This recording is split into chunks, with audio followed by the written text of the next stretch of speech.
Welcome back to the channel. Today we're breaking down a heated debate from Congress over U.S. funding for Ukraine. Lawmakers clashed over a proposed amendment that would prohibit $700 million in Ukraine security assistance under the National Defense Authorization Act. Thank you, Mr. Speaker. My amendment prohibits the assistance to Ukraine and the NDAA. This bill provides approximately $700 million in funding for the Ukraine Security Assistance Initiative over fiscal year 2026 and 2027 for training, equipment, lethal assistance, supplies and services, and intelligence support to the military and national security forces of Ukraine. The administration has even raised strong objections against extending the Ukraine Security Assistance Initiative and authorizing additional funding for it. Yet somehow the NDAA contains $700 million. The administration said, and this comes from the letter from the Office of the OMB, the administration strongly objects to Sections 1223 and 1227 as these provisions extend the Ukraine Security Assistance Initiative and authorize additional funding. Similarly, the administration objects to Section 1224, which requires the creation of depot-level maintenance plan in conjunction with the Ukrainian government. Furthermore, the administration strongly objects to Section 1228, which usurps the administration's authority to dictate the terms of its intelligence support to the Ukrainian government. These four provisions do not advance the administration's objective to end the conflict in Ukraine. That's the key point. The administration wants to end the conflict in Ukraine. Ukraine is not a NATO member nation. We're not contractually bound to provide their protection. And need I remind everyone here that we're $37 trillion in debt. $37 trillion. We should not have to be sending more American tax dollars over to defend Ukraine and the people of Ukraine when Ukrainians themselves are coming to our country and getting murdered on trains, subway trains. Irina Zarutska was brutally murdered by an American man as she was riding on a subway train. Yet we're sending $700 million more to Ukraine. The American people would like that $700 million spent here to keep people safe and stop senseless, insane murders. Mr. Speaker, I reserve. The gentlelady from Georgia reserves. For what purpose does the gentleman from Washington seek recognition? I rise to claim the time in opposition. The gentleman is recognized for 5 minutes. Thank you. I yield myself 1 minute. The gentleman is recognized. This amendment would be very destructive to achieving peace in Ukraine. I agree with the gentlelady. That should be the goal. But what has been clear for quite some time is that Putin will only stop his war when it is clear that he cannot achieve his objectives in Ukraine.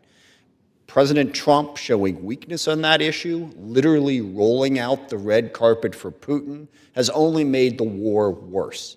Ever since President Trump has tried to blame the war on Zelensky and Ukraine, Putin has ramped up the war, launching more aggressive attacks than he ever has in the 3.5 years of the war, and most recently, sending drones over Poland as well. Weakness invites aggression. And I know the proponent of this amendment says that many, many times, but apparently doesn't recognize weakness when she sees it. That is what cutting off Ukraine does. You want to stop the war, back the 53-nation coalition that is supporting Ukraine and making it clear to Putin he's not going to win. That forces him to the peace table. Showing weakness, backing off, undermining the coalition only extends the war. Please defeat this amendment. I reserve the balance of my time. The gentleman reserves. The gentlelady from Georgia is recognized. Mr. Speaker, the American people have war fatigue. Not just war fatigue, they're absolutely fed up. Absolutely fed up with funding foreign wars, defending foreign nations' borders, while here in America, many cities are completely unsafe and senseless murders go on and on. My amendment would reorient defense policies and priorities to America only by prohibiting all assistance to Ukraine. This lines up completely what Trump's administration has asked for. For some reason, Congress has decided they want to keep funding the war, funding the killing in Ukraine. To date, Congress has provided not Congress, U.S. taxpayers have provided over $175 billion in assistance to Ukraine, including direct military aid, funding for their government, and essentially funding for their entire economy. Mind you, this was while American businesses were shut down during COVID lockdowns, and our border was completely overrun. Everyone needs to understand it wasn't Putin killing Americans, it was the cartels killing Americans and insane murderers and criminals on our own city streets in our own country. I'm going to remind everyone, the American people are broke, and the people in this room are responsible for that on both sides of the aisle. $37 trillion in debt is no joke. And I say that on behalf of my children's generation, and they're all in their 20s. So I want to know, how deep are we going to continue digging the grave to bury our children and our grandchildren? I'll have no part of it. I reserve. The gentlelady from Georgia reserves. The gentleman from Washington is recognized. Thank you, Mr. Chair. Well, sadly, the gentlelady has had a big part of it, just voted for a budget that would add $4 trillion to the debt. So I don't know that that's a particularly consistent position. But with that, I will yield 1 minute to the gentleman from Nebraska, Mr. Bacon. The gentleman from Nebraska, Mr. Bacon, is recognized for 1 minute. Thank you, Mr. Speaker. I stand 100% opposed to this amendment. I'm a Reagan and Eisenhower Republican, a post-World War II conservative. I believe in peace through strength, strong allies, that we're the world's leader in defense of freedom, and we do not cower to bullies. Russia invaded Ukraine because it wants what they call little Russians to be their vassal state. Ukrainians have suffered for decades and centuries under Russia. 4 million Ukrainians killed alone in the 1930s, purposefully. A Ukrainian victory is in our national security interest. A thriving Ukraine that is a democracy with free markets is in our national security interest. If Ukraine falls, then you can assume Moldova, Georgia, and others will also fall. Russia will also threaten the Baltic countries. Our military aid is necessary and cost-effective. If we lose here, it will cost a lot more. We have to remind ourselves the Russians are bombing cities every single day, kidnapping kids, murdering POWs. We got to stand on the right side of this issue. We are on the side of freedom. It's not conservative to appease Putin, nor is it conservative to have a lack of moral clarity who's at fault at this war, and it's not a conservative position to embrace isolationism. So with that, I stand with 2/3 of America, and I oppose this amendment. The gentleman from Washington is recognized. Does the gentleman reserve? Well, I would inquire as to how much time is left. The gentleman has 2 3/4 minutes remaining. Does the gentleman reserve? I reserve for the moment. The gentleman reserves. The gentlelady from Georgia is recognized. Mr. Speaker, I will push back on what my Republican colleague just said. Ukraine is not our national security interest. Our national debt is a matter of national security for United States of American citizens. I reserve. The gentlelady from Georgia reserves. The gentleman from Washington is recognized. Thank you. I yield 1 minute to the gentleman from Connecticut, Mr. Courtney. The gentleman from Connecticut is recognized for 1 minute. Thank you, Mr. Speaker. Mr. Speaker, I rise in strong opposition to this amendment, which would have our nation turn its back on the brave people of Ukraine in their greatest hour of need by cutting off all military assistance. As we stand here today, Russia's illegal invasion, which is now in its 4th year, is intensifying to the highest levels of the war, despite all the oily, phony, happy talk coming from Vladimir Putin about seeking peace. On Sunday, Russia launched the largest drone assault of the war with 805 drones, 13 cruise missiles, killing 5 people and hitting the Ukraine cabinet ministry. The Tuesday before, a glide bomb killed 23 Ukrainians. Just last night, Russia and Belarusian drones made 19 hits in sovereign Polish airspace, scrambling NATO F-35s and F-16s to fend off civilian casualties. It was Ukraine's Air Force that alerted their neighbors in Poland to these blatantly illegal incursions, demonstrating Ukraine's commitment to protecting not only their own population, but to the rest of Europe. If this amendment were to pass, it would cripple not only Ukraine's legal right to defend itself, but also our NATO treaty allies. I yield. Yields back. The gentleman from Washington is recognized. I reserve. The gentleman reserves. The gentlelady from Georgia is recognized. Mr. Speaker, I missed that part in my civic lessons, and pretty much every single United States map I've ever seen where Ukraine is the 51st state. In fact, it's not. And it's shameful that in the United States House of Representatives, more United States members of Congress fight for money and fight for the defense of a foreign country than they actually fight for their own people.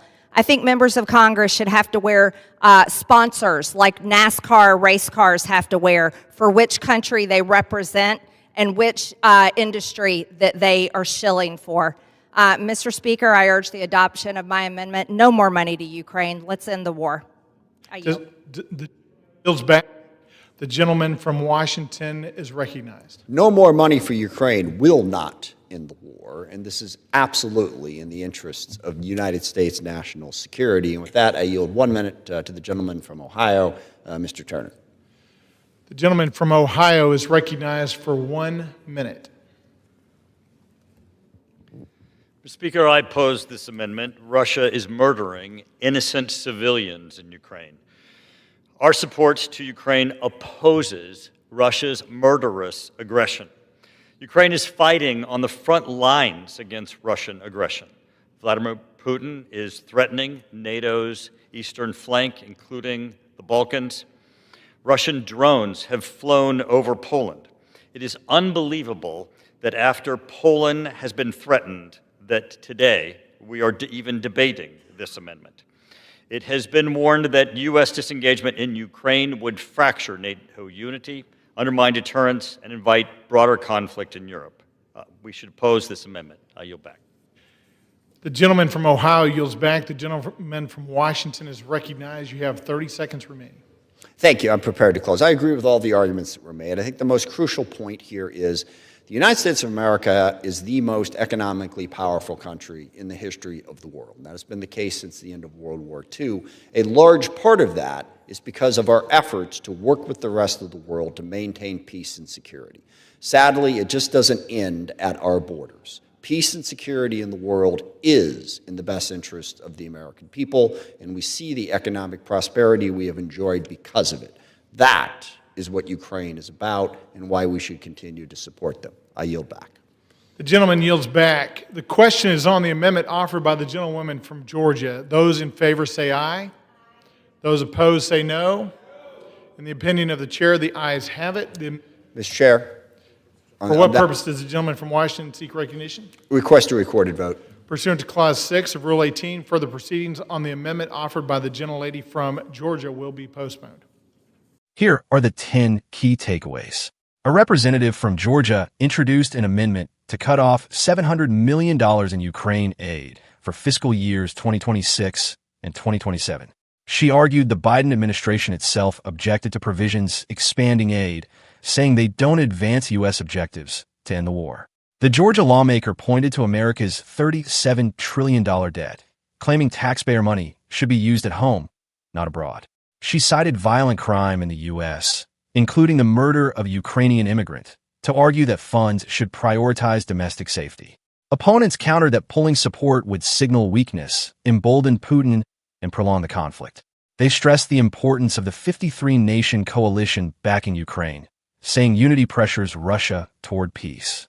Representative Bacon of Nebraska invoked peace through strength, warning Ukraine's fall could destabilize Moldova, Georgia, and the Baltics while threatening NATO. Representative Courtney of Connecticut described Russia's escalating attacks, including drones over Poland, emphasizing Ukraine's role in defending NATO airspace. Representative Turner of Ohio warned that U.S. disengagement would fracture NATO unity and invite a broader war in Europe. In the end, the amendment was not adopted immediately. A recorded vote was requested, postponing the final decision. This debate captures the sharp divide in Congress over U.S. foreign aid, national security priorities, and the balance between domestic needs and global leadership. What do you think? Should the U.S. continue funding Ukraine, or should that money be redirected at home? Let me know your thoughts in the comments below. Don't forget to like, share, and subscribe for more updates.